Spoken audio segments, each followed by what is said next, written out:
I said, without reducing the human footprint, nothing is going to work. They asked me, how do you reduce the human footprint? I said, you have to reduce the number of human feet.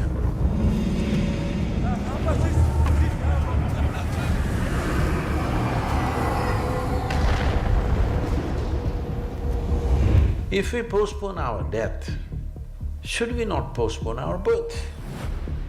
I'm not talking any philosophy, simple arithmetic. Hello? Simple arithmetic. If we postpone our death, we should also postpone our birth. Instead of projecting, making a prediction that we'll have 10 billion by 2050, why don't we plan by 2050 we'll have 4 billion or 4.5 billion? I'm telling you, if you're 4 billion people, everybody can live whichever way they want and everything will be fine.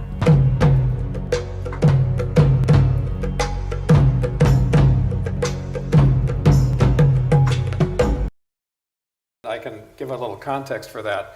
Actually, in the next couple of weeks, the DiCaprio Foundation is going to be releasing a study that we've been working on, a plan, not just a study, with MIT, with Berkeley, with a number of other institutions around the world, called One Earth, which identifies a path to no more than 1.5 degrees centigrade warming, which, as most of you probably know, there was an agreement reached in Paris 3 years ago, a climate agreement with 174 nations. And the goal was to stop warming at 2 degrees with a hopeful goal of no more than 1.5, but the target was set and the level of ambition was set for 2 degrees. We know that a lot of further disasters will occur if we let it get to 2 degrees. So how would you get to 1.5 was the challenge we gave these great academics, and we took a look at what it would take to do it. And we came up with 3 things.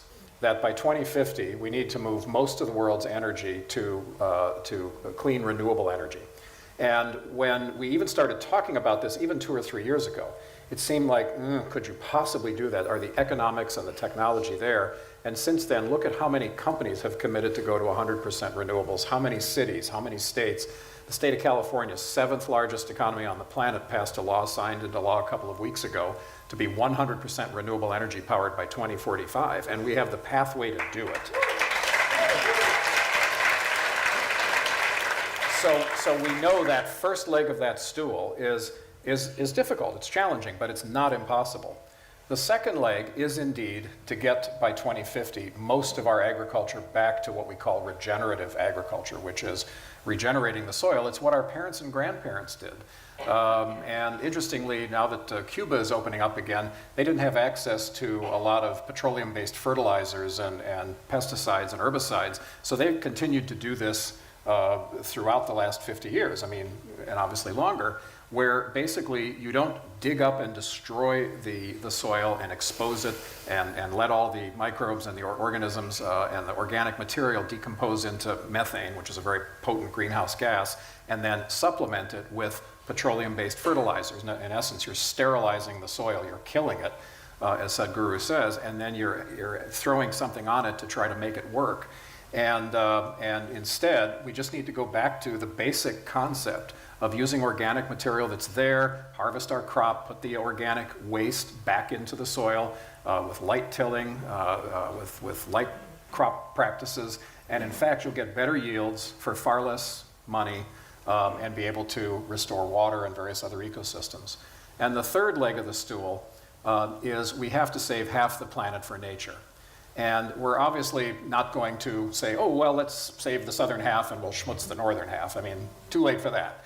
But what we can do is take a look at all the marine protected areas we've already created, the national parks, the ecosystem reserves that exist in every single country, the natural places, even parks in cities, and stitch them together in ways that actually becomes a safety net for the planet, where effectively half the planet is preserved for nature and the ecosystem services that nature provides us. So, for example, many of you may have seen that Sao Paulo a year ago was facing evacuation of a third of the city because they ran out of water. And that was because they had denuded rainforests many, many miles away from Sao Paulo. But that's what had sequestered the rain, sequestered the moisture, nourished the soils, which then allowed aquifers to fill and rivers to flow and so forth, that kept a city of 22 million people alive. When they destroyed those forests, all of that disappeared with the first drought.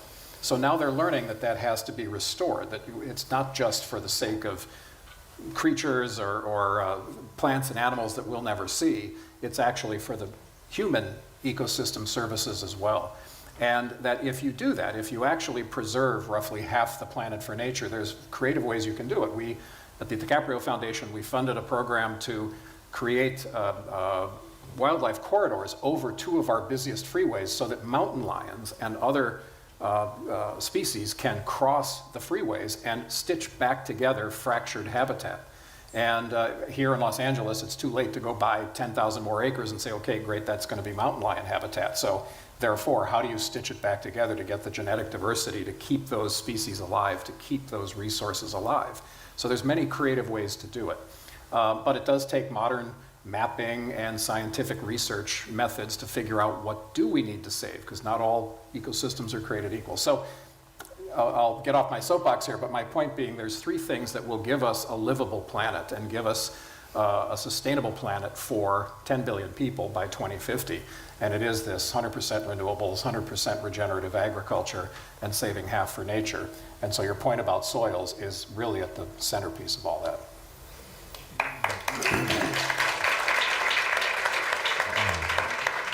Well, we have so much science and technology,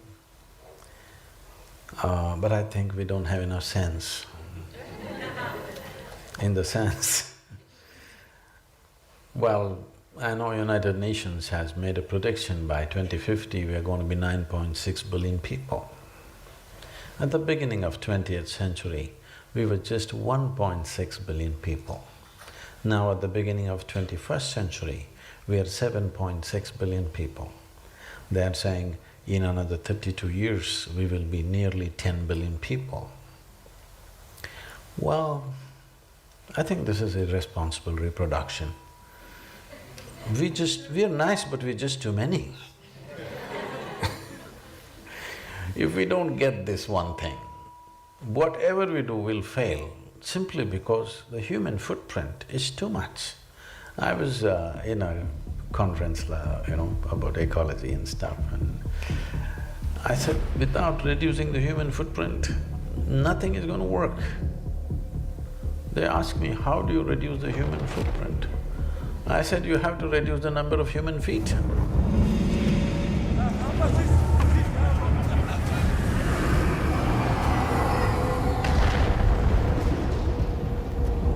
See, the average life expectancy of a human being in the last century has gone up tremendously. In India, in 1947, when we got independence from the English, the average life expectancy of an Indian was 28 years. 28 years. Today, it's touched 66, 67, they're saying it's around 67 now, which is fantastic in 70 years' time. So what this essentially means is, we have postponed our death. Wonderful. If we postpone our death, should we not postpone our birth? I'm not talking any philosophy, simple arithmetic. Hello? Simple arithmetic. If we postpone our death, we should also postpone our birth.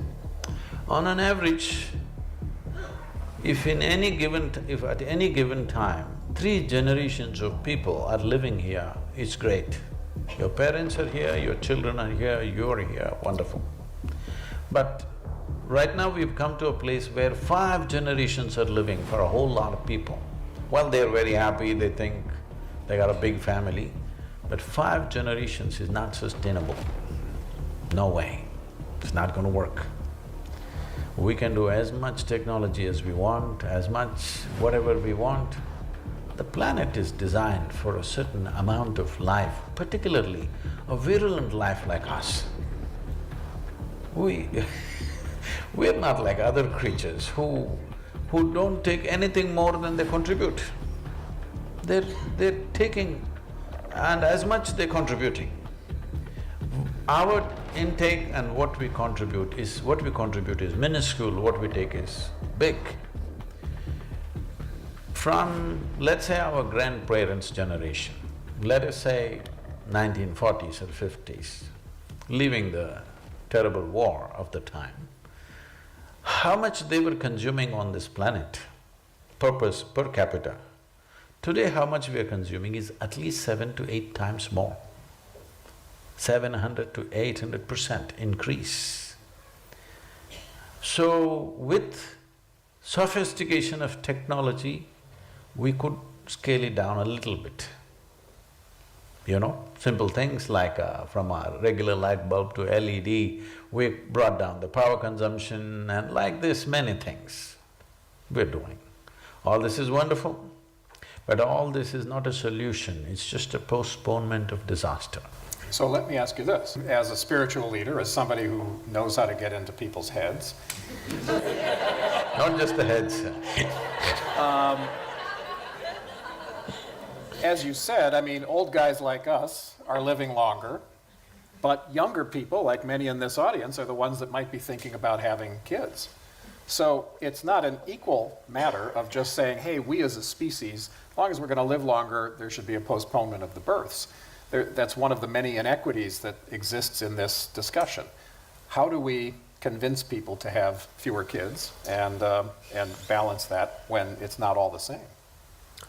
Well, the very nature of how today's life is arranging itself, a whole lot of people won't go for children. Not because anybody's advising them, simply because, you know, there was a time before a girl is 20, she already had 2, 3 children going. Today, almost nobody has a child before 20, it's all over 22, 24. Many of them are over 30. So that postponement has happened not because of any ideology, simply because of the way life is arranged. Just the education system, by the time they finish their education, they're 25, 26. By the time they find some employment and find their footing in the world, they're 30, 35. By then they've become wise.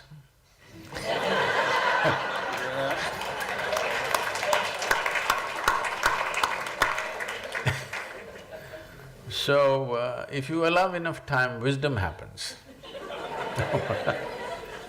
My son is 27, when will it happen? So, the very nature of how we're organizing life, the way we have organized our education systems and our professions and the careers, this is inevitably going to happen. It is just that if we do our arithmetic a little more consciously, it would be great. But there's an explosion of population happening in Africa. There's an increase of birth rate in Africa because we have kept people poor for a long time, people are starved out, they don't know whether children will survive or not. You know all the conditions as to why the populations multiply. It is just that if you… This is why ecology and education are important. If education happens, education itself postpones birth. Isn't it? And once education happens, aspirations explode. Aspirations keep children off for quite some time. Beyond that, if they really want to be some great parents, they want to produce some wonderful children for the future, fantastic. Fantastic, because we need children, of course, we can't do without children on this planet. But because we are on an average, most countries, almost the whole population on the planet in the next 30 years, average age will be over people will be living over 80, 85 years of age. So when the whole population starts living to be 85, if they deliver a child at 20, by the time they're gone, they have already 4 generations going, which is not practical. So this 10 billion population is not necessarily because an outburst of reproductive instinct, it is more because of extension of life, and which is fantastic, that people are living to their full life, which is wonderful. So that should not be, we should not start regretting that people are living so long. That should never happen.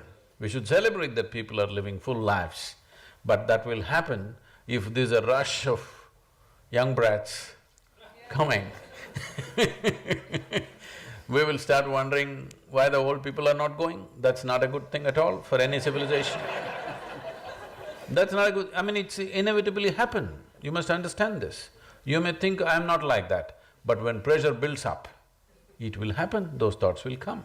We should never give room for that in any given society. We must always celebrate the age, the experience of human beings who are here, not because of… I'm speaking for myself I'm saying, our grandparents, we celebrated. My great-grandmother lived to 113. Okay no, I'm not threatening you she lived to 113, but people celebrated her because she was such a presence and such a wisdom. She has seen 3 generations, 4 generations pass. But that will only happen when there is not too much pressure from the next generation which is fighting for room to live on this planet. It's very important that we must, instead of projecting, making a prediction that we'll have 10 billion by 2050, why don't we plan by 2050 we'll have 4 billion or 4.5 billion? I'm telling you, if you're 4 billion people, everybody can live whichever way they want and everything will be fine. And whoever is landing on Mars, we should send them quickly. So good points all, but it still comes back to education, lifting the veil off people's eyes about how the world really works. To your point about getting governments to change, it means that among the many individual actions we all need to take, raise your hand if you plan to vote in 3 weeks. And everyone's hand should have gone up. Even people that don't necessarily live here. I have no vote in this country, so… Yeah, well… It doesn't matter anymore. Please come and vote.